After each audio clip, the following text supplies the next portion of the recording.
Good morning, good afternoon, or good evening, anybody. This is Futureproofing Now, season number 3, episode number 3. We're getting up to about 50 different episodes here, Andrea.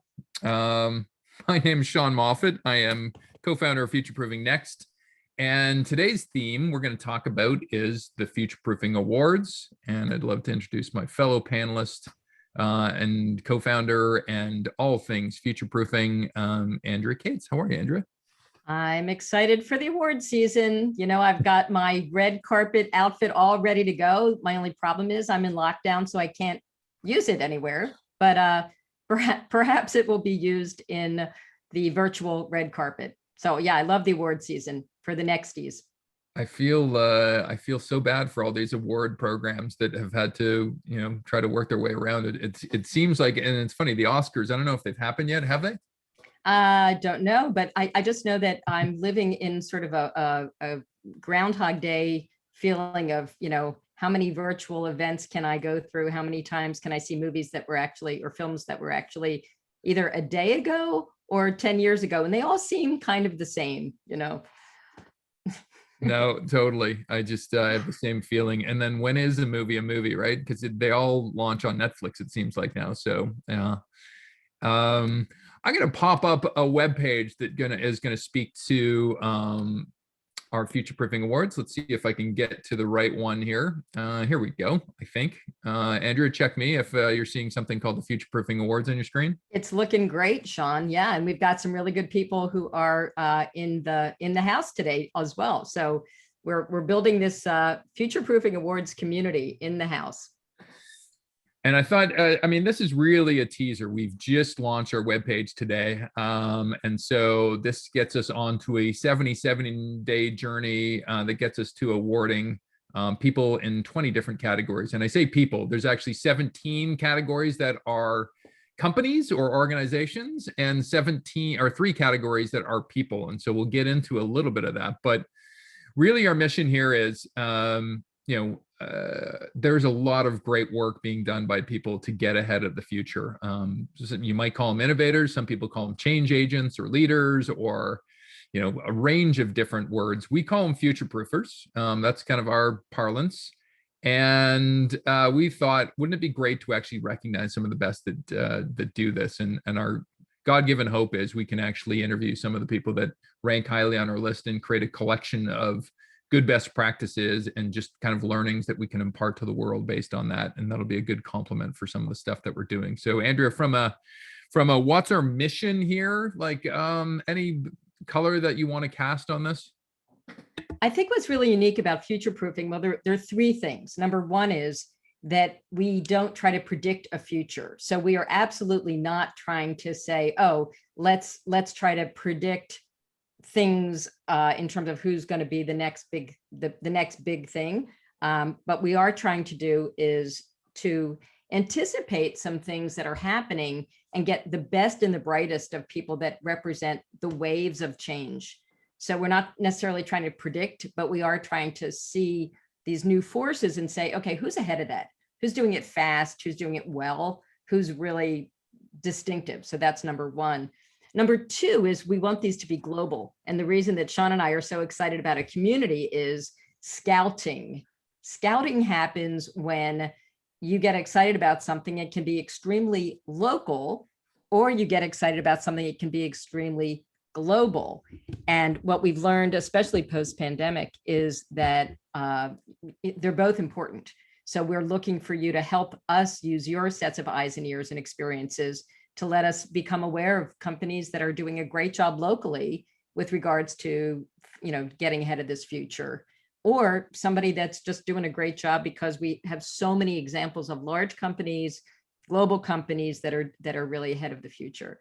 And then the third thing is we want it to feel as if it's mainstream and quirky.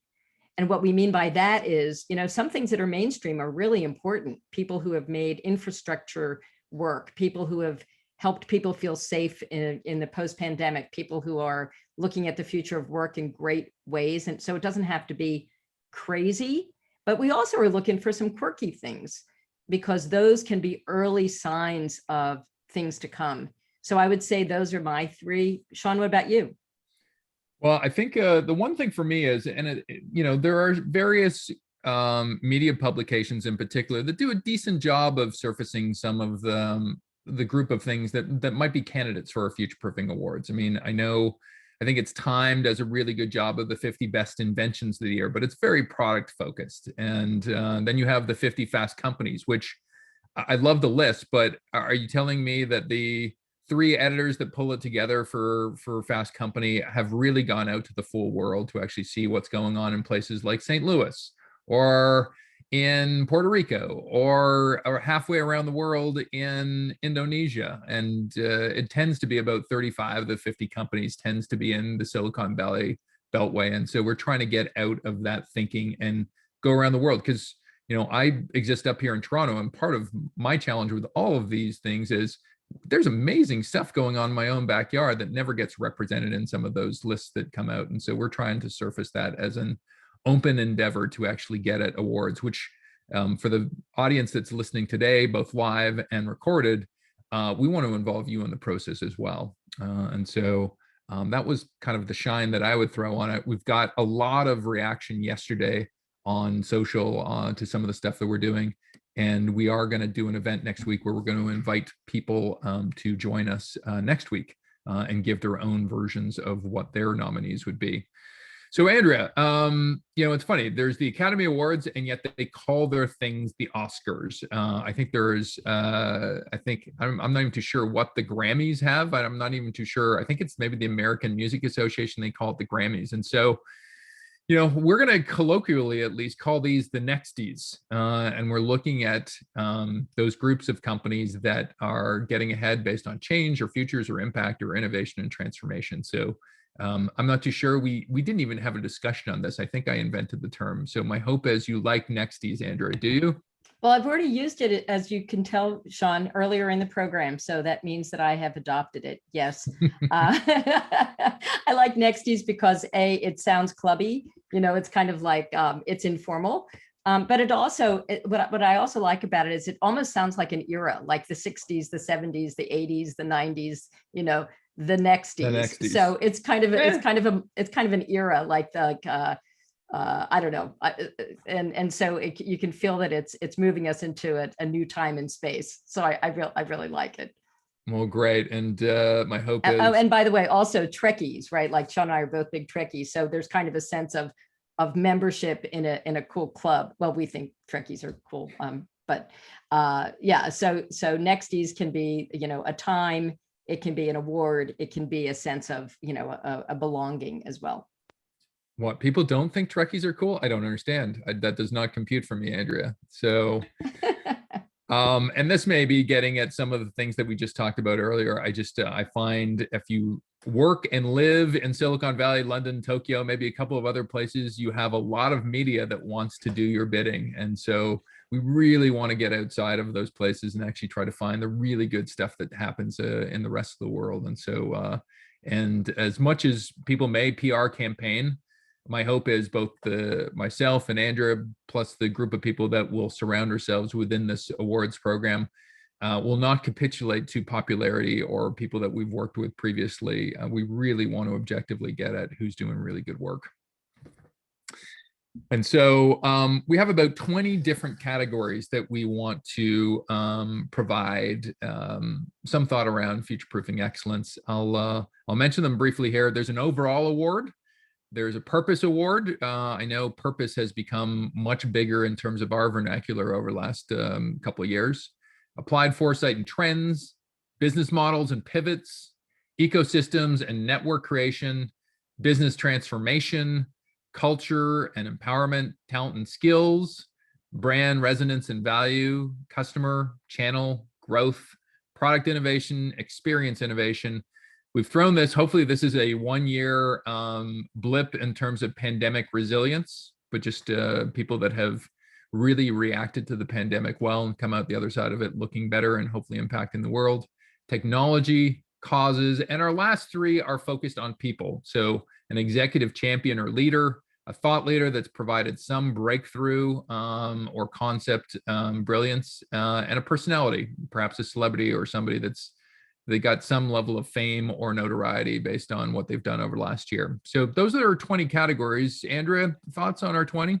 Well, I was thinking about a couple things. One is, yes, these are great categories, but I was also thinking about a term. I know, Sean, you know this, an EGOT, EGOT, someone who wins an Emmy and a Grammy and an Oscar and a Tony. People like John Legend, who has one of our favorite future quotes. So what we think about that is that there's some people who are some companies, excuse me, who are multi-capable. So they might be really great at purpose and also at product. There are some companies that might be really great at transformation from a cultural perspective, even if maybe some of their products lag behind. But what I'm looking for personally is a couple of categories, maybe not an Emmy, a Grammy, an Oscar, and a Tony, but which companies are distinctive in terms of a couple of these categories, because Sean and I think that the synergies between these. Did I just say the word synergies, John? You did. Do That's I owe you $1? That's $5. God, $5 for, oh God, the bingo game. But anyway, there are some interrelationships between these that we think, especially today, are really important. I'll give you one example. If we think about something that I'm super interested in and working on right now, future of work. Future of work has so many different dimensions to it. It's the people, it's the environment, it's the real estate, it's so many things. It's the technology. And so I would say that, we can think siloed in terms of these categories, but really Sean and I are looking for companies that have enough distinctiveness in maybe a couple of categories that they might win in a category, but have their toe in one other category as well. And that's a little bit on how we've set up the nomination form too. As you go through the nomination form, you can at any one point in time, and you can do this multiple times, but the form has room and space for 3 nominations. But you can also, for that one specific nomination, you can put it into 3 different categories, because I think there's a recognized thought that just because you're good at customer, your nomination may also cut across technology or cause or what have you. So we've tried to accommodate that within our process. The one thing for us that's different than every other awards category that I've ever seen is, as you go into our nomination form, yes, we want to recognize the best that are probably some of the biggest companies out there that you already know, and validate the fact that they should be on that list because they're doing great things. Companies above 100,000 people, they do good stuff. And sometimes we forget about that in praise of, the newest startup in town. So we're going to recognize both the global all-stars, and as Andrew was mentioning earlier, I think we called it eclectic, and I think some of these will end up being eclectic, but niche discoveries as well. I find it fascinating.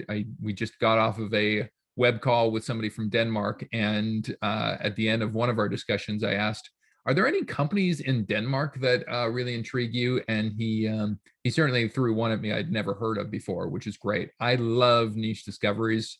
We're going to both award 20 global all-stars, or people that we already know that you probably know, and just validate them somehow, and 20 niche discoveries. So Andrea, my hope is we get the yin and yang of innovation, change, and future proofing.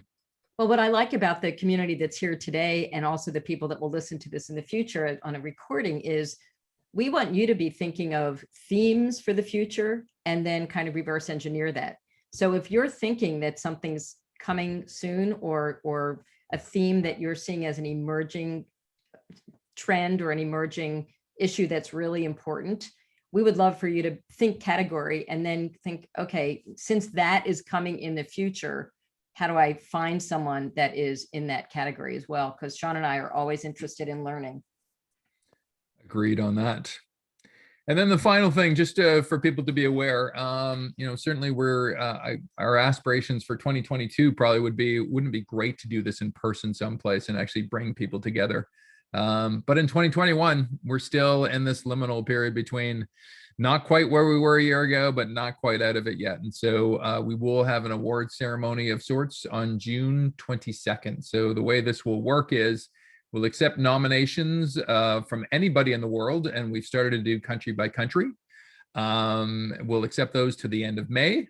Our judges will hash out what some of the nominees will be, and then we will award the winners on June 22nd. So by the time summer rolls around, we will have declared our winners for the year. Any thoughts in terms of the process, Andrea? No, I do think it's all about the outfit personally. So I just think people should right now start getting some avatars prepared, some virtual reality outfits, some augmented reality enhancements, so that we can really, trick ourselves out when it comes to the awards. I just posted, by the way, I just posted the link to the website in the chat. Wonderful. And I have not had a chance to wear a tuxedo for a while, so this might be my opportunity here. And so this just kind of describes what I've just described, and some of the key dates: May 28th, June 1st, and June 22nd. And so very large, Bright Lights Big City on our webpage is just nominating your future-proofing best in our 20 different categories. I'm sure we'll get our designer, Cindy, or somebody to mock up a really good award, Andrea. So by the end of it, people are going home with a solid piece of metal somehow. And so it's pretty simple. Enter your nomination here. You're allowed to nominate 3 at any one point in time. And I think the 4 parts of the nomination form are: who are you nominating? Either organization for the most part, or the 3 categories that are people. We asked for what type of nomination is this? Is this for the globally recognized ones that we probably have already heard of, and they're just great and they need to get a light shine on them, or the other one, which is a discovery? Then the 20 different categories, which one of those do you want to put them into, and your rationale for nomination, and as many specifics as you possibly can, or marks of distinction would be helpful, because we may not know the company and can't speak to it firsthand, and nor will our judges. So as much as you can tip the balance in terms of telling us how they're awesome with some numbers perhaps behind them, that would be great. And then as well, we are, over the course of April, defining who our jury is going to be. So if you go to futureproofingnext.com, FP Awards, there is something staring at you here, Latin for, I think, what is it? Sidious is taller? No, Altius is taller. Sidious is, I don't know what it is, but it's stronger, taller, faster in the future. This is why I failed grade 12 Latin. But and so my hope is, if you're interested in being a jury member, please just click on there. And we hope to get as many countries as possible involved, because we find that both from a country and from a function standpoint, there are a number of blind spots, and we don't want this to actually have one kind of presiding way of actually rewarding people. So Andrea, any thoughts in terms of jury, or who we want to outreach to make sure are on our panel of adjudicators? Well, I will say we want diversity. We definitely want, one of the things that Sean and I are completely obsessed with is our biases. And so we want to make sure that the unknown unknowns, what do we not even realize we're being biased about? So we want to think broadly. We want to think diversity. We want to think, in a way that we might not have thought of before. And also, I think that the current state of the world means that there is at least Sean and I think that purpose is an underlying must-have. It used to be that we could feel a bit, flashy, like let's have an award that's the sort of sexy, flashy. I think this year we want to feel that these are some people with staying power as well, who have done some things that are important and provide value, not necessarily just with revenue, but also with some really great impact in multiple other dimensions.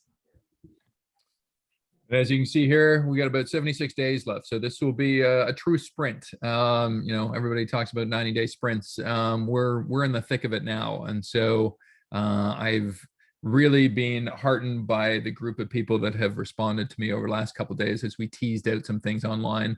Certainly, if you're listening to this webcast and you've been one of those people, we have a spot for you. We have a spot both in terms of next week, at the exact same time of the week, so 11 o'clock Eastern time. I guess it would be 4 p.m.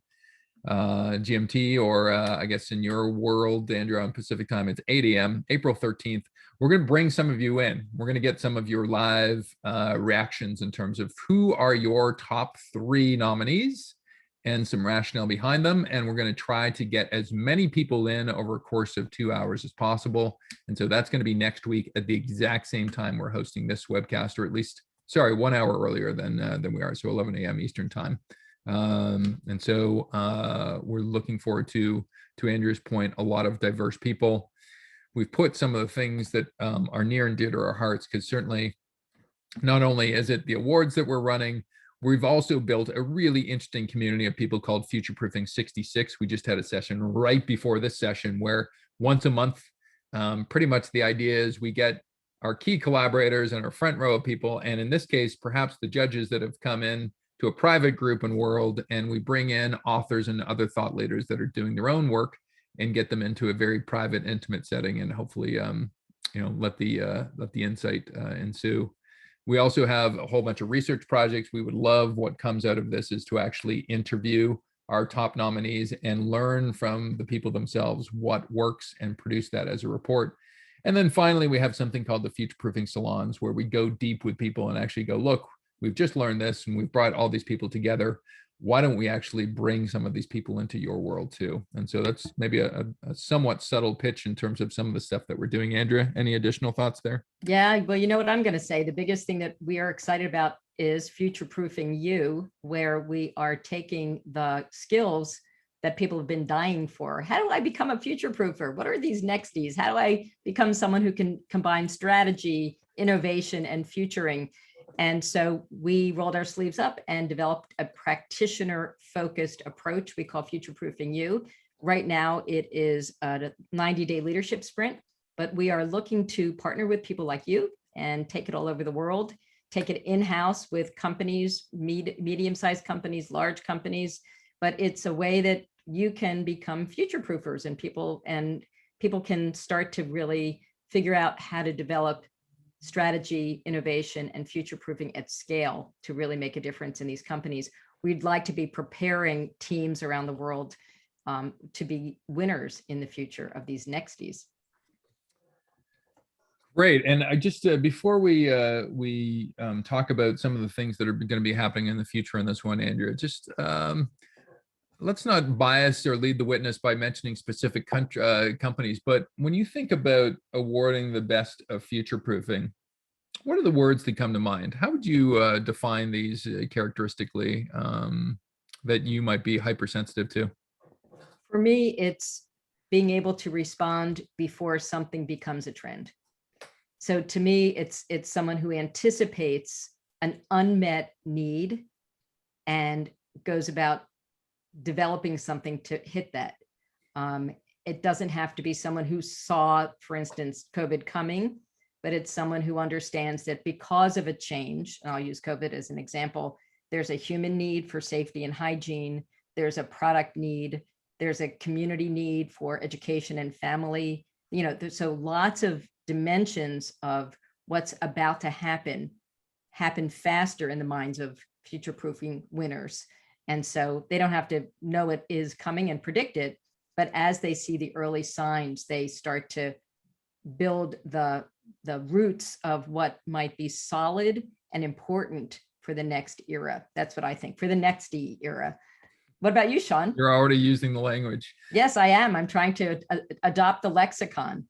You'll be there one day. So I have two words that come to mind. They come up a lot more prominently in a lot of the different things that we're doing. One is adaptive. I have a huge respect for companies of any size, but particularly larger companies that look at themselves in the mirror and go, we need to switch, and we need to have some kind of peanut butter memo moment where it's just like, this needs to change. And I won't mention companies, but I mean, there's one in my mind that has pretty much pivoted its business model 3 or 4 times over the last 20 years. And I go, how do you get the organizational level of enthusiasm to switch, knowing that you're already making money over here? Like, we don't need to change. Why are you making another bet? And so adaptive is one word that comes to mind. And one word that I think you'll agree with me here, Andrea, purpose. Purpose is something that has become very much part of our lexicon. I know, in professional circles, we always had the corporate social responsibility vision, but how much did it really factor into our day-to-day jobs? And I'll be extremely attuned to people that are taking their purpose and doing something with it and building a different future. So those are the two. And I will also just caveat, we are not, as much as if somebody predicted the future, that's great. Last time I checked, short of Nostradamus, nobody's been able to do that. And so to Andrew's point, it's about sensing and seizing opportunity quickly, knowing that the future is going to be a very chaotic and quick place. So I'm going to say one last thing that's really controversial. And I'm going to accuse Sean of agreeing with me on this one. We don't think everything has to be cool and groovy and sexy and fantastically, outside the realm of reality for it to be really important for a nextie. We think that things that provide a new approach to infrastructure, we think that great collaborative partnerships, we think that people who are trying to build a movement are all worthy. And sometimes it's an infrastructure move. It doesn't even have to be like the next widget that someone creates. So I think that that's also important, because sometimes things that are important as nexties are not necessarily, it's like that notion of Intel inside. They're not necessarily the bright, shiny objects. They can just be something that makes so much damn sense. Like, we were talking about getting on an airplane these days. Who's going to develop that universal COVID passport? That might not be the sexiest thing, but boy, it could really free up a lot if somebody figures that out, or when somebody figures that out. So, we're looking for things that are, I call it boring can be beautiful, that something that might sound boring could still be a fantastic provider of something that is worthy of a nextie, in our opinion. wonderful.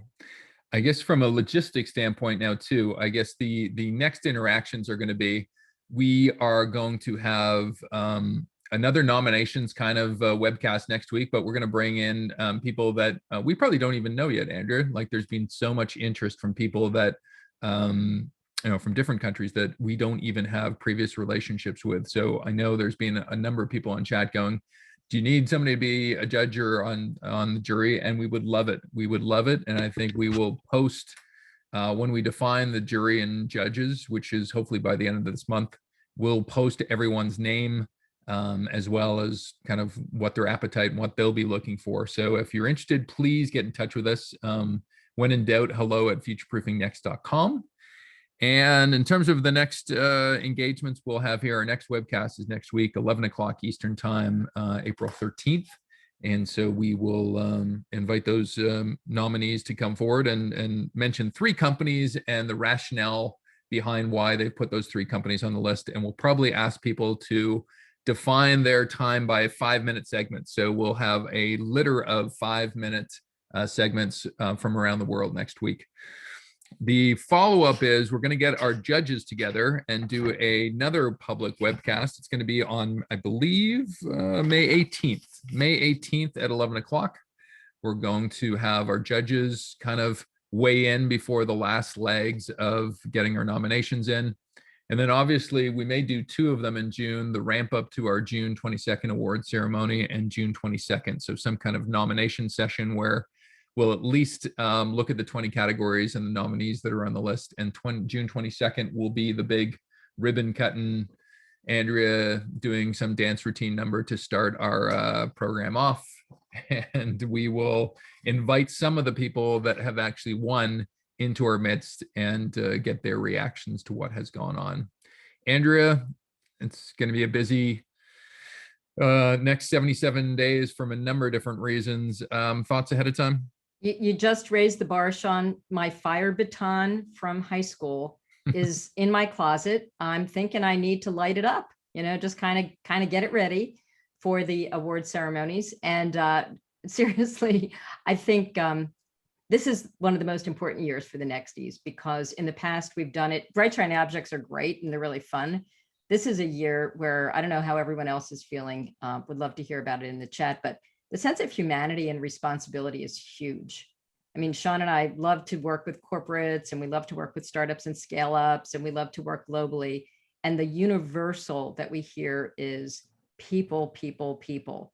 We're just seeing all of the issues scarcity, food, food issues, basic needs, family, education. These are dramatically and universally important this year, more than ever. Safety, hygiene, all of that. And so it feels like we have a sense of gravitas on the awards this year. It's fun to be sparkly. And I was joking, like the red carpet. But this is also a year that, they're really important. Who's getting ahead of these issues that are so important to society? And if I can be a little bit hard edge before we leave for this session, Conference Board just recently did a study of CEOs, and I think we've really seen a change in terms of how companies look at change. Change, oftentimes, people say they want to change, but they run, straight for the doorway the moment you want to launch something in their space or in their function or in their geography. If you look at CEO survey, and they were asked about 18 things that have changed with post-COVID lenses, they have now said, and 1, 2, 3, if I remember them correctly, 1, we need to seriously look at a changed business model. 2, we need to look at changed innovation. And 3, we need to look at transformation, both business and digital. That's the top 3 on a CEO's list, and this is across category. And so I think the time for Nexties is now, because that's exactly what we'll be evaluating in this process. Just who is doing the best at some of those big dramatic changes, and even some of the plumbing changes that Andrea had talked about earlier. I just put something in the chat asking people to just weigh in before we're finished. Just what's exciting everybody? What is it that's on your radar right now? What's exciting to you about the Nexties this time? And would love to hear some thoughts about that. And you can free associate and let us know what you're thinking, because Sean and I get so darned excited that, we'd love to hear what gets you excited about this.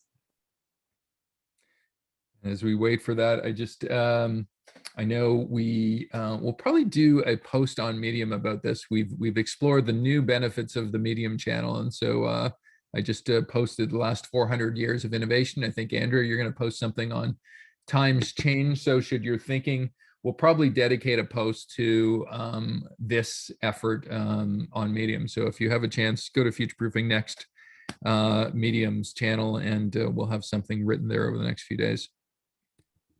Yeah, I'm excited about the season. I think everybody's kind of crawling out from various degrees of isolation. And I think that having something where we get a chance to look around and open our eyes up fresh and feel inspired, at least for me, it's just what the doctor ordered.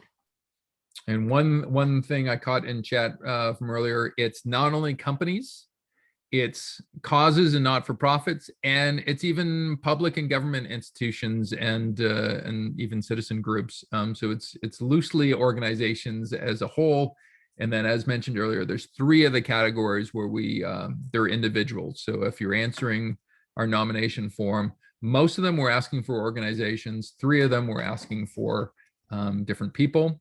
And I've just seen in chat here where somebody has mentioned Health 3.0 as a real focus, which is interesting, Andrea. I think I've seen a lot of Industry 4.0. There's Health 3.0. We may be defining some of our award winners by numbers.